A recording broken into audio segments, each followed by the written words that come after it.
We wrote a thin little, our usual thin little storyline simply to give a reason for being of this picture.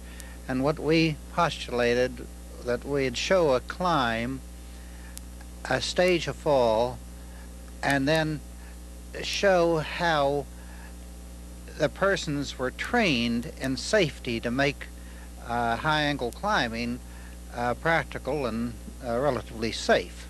We went out to all drag and again back to the Hollywood climb, where we intended to stage a fall, and the leader is Earl Reed. No relative of Johnny Reed. No relative of Johnny Reed.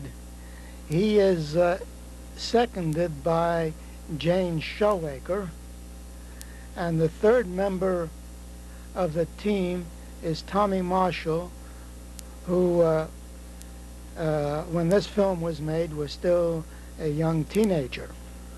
Reed was one of the nicest individuals that ever got tangled up with our gang. Reed makes her a remarkably efficient-looking climber, doesn't he?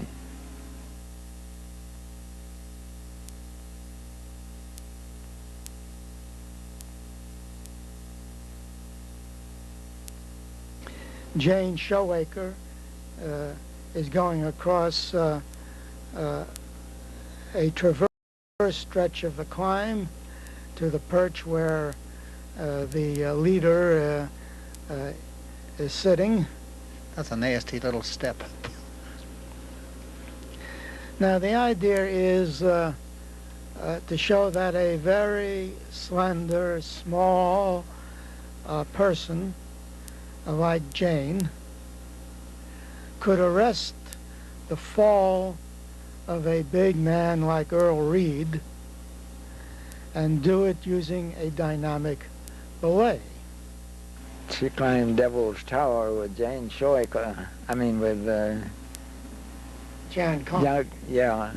And so Earl is going across a section where he then peels off the rock, falls, and is caught.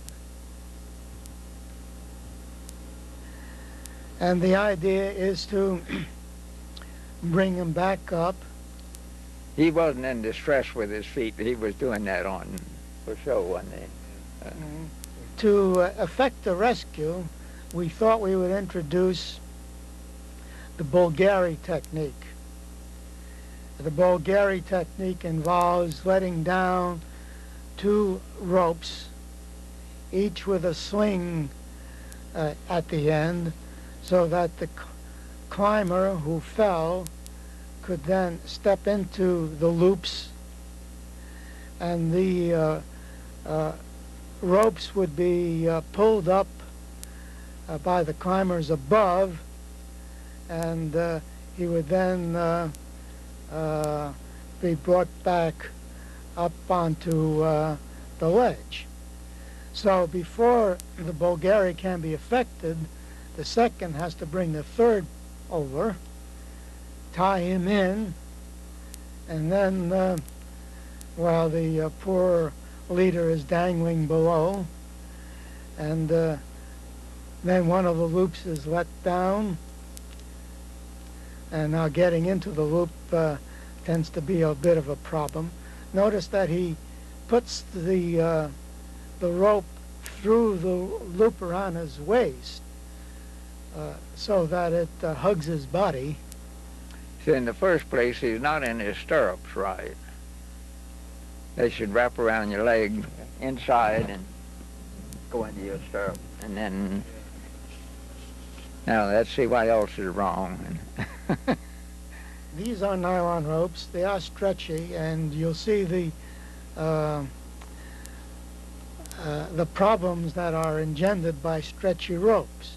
You see, the technique was developed in the days of the non-stretchable, or let's say less stretchable manila rope, and with the highly stretchable nylon rope, every time the climber tries to take a step up, the rope stretches back down. And of course, some of the problems encountered were due to the fact that the two people up above may not have been as proficient as they should have been in pulling in the slack rope. No, they're not taking up the rope, because when his foot comes down, it comes down lower than when he went up. So this is pitiful. This will never do to criticize Reed, because he's one of our most graceful climbers, but the girls are letting him down. The belayers, Tommy and Jane. Now, Minahan thought this was one of his best photographic efforts. But in any event, we tried to simulate a suitable Bulgari rescue just to make the storyline complete. Then we, as you'll see, we'll break away and we will show why it was possible for a small person to effectively protect or arrest a falling climber, and we will show the training that's involved. We will show some of the safety techniques that were developed out at Carter Rock. Now, again, this shows the completion of the climb after the rescue has been achieved, demonstrating that if you do know how to belay and do know your safety techniques, no harm is done when a leader falls, provided he doesn't bang his head against a projecting bit of rock. Tommy Marshall, he's climbed Mount McKinley since this time. Very excellent climber.